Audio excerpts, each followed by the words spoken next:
أعوذ بالله السميع العليم من الشيطان اللعين الرجيم. بسم الله الرحمن الرحيم.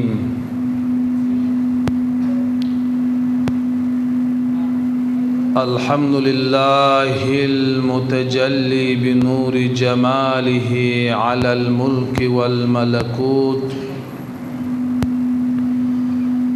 المحتجب في عز جلاله بشعشعة اللاهوت عن سكان الجبروت، فضلا عن قطان الناسوت،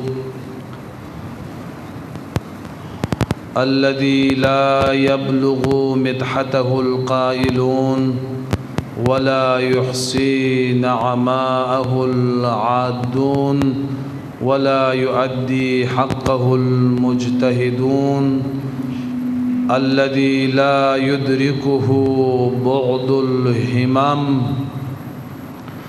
ولا يناله غوث الفطن، الذي ليس لصفته حد محدود ولا نعت موجود ولا وقت معدود ولا أجل ممدود، فطر الخلائق بقدرته ونشر الرياح برحمته ووتد بالسخور ميدان أرضه، الذي جعل الحمد مفتاحا لذكره وطريقا من طرق الاعتراف لوحدانيته وسببا لمزيد من فضله ودليلا على آلائه وعظمته. ثم الصلاة والسلام والتحية والإكرام على أفضل بريته وخاتم رسله وأمين وحيه وحافظ سره ومبلغ رسالاته، البشير النذير السراج المنير الطهر الطاهر الدر الفاخر البحر الذاخر العلم الظاهر المنصور المؤيد صاحب الوقار والسكينة المدفون بعرض المدينة، حبيب قلوبنا وطبيب نفوسنا وشفيع ذنوبنا، حبيب إله العالمين أبي الزهراء محمد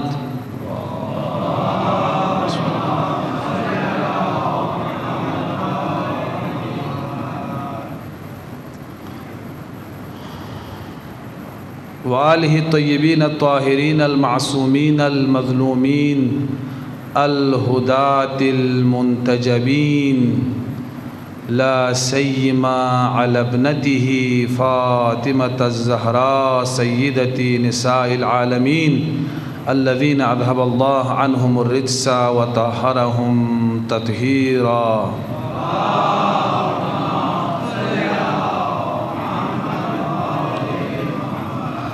واللعنة الأبدية والأزلية والسرمدية والباقية على أعدائهم وغاصبي حقوقهم ومنكري فضائلهم من يوم ظلمهم وعداوتهم إلى لقاء يوم الدين. أما بعد، قال الحكيم في محكم كتابه المتين ومتقن خطابه العظيم، وهو أصدق القائلين وقوله الحق: بسم الله الرحمن الرحيم، فاعتبروا يا أولي الأبصار.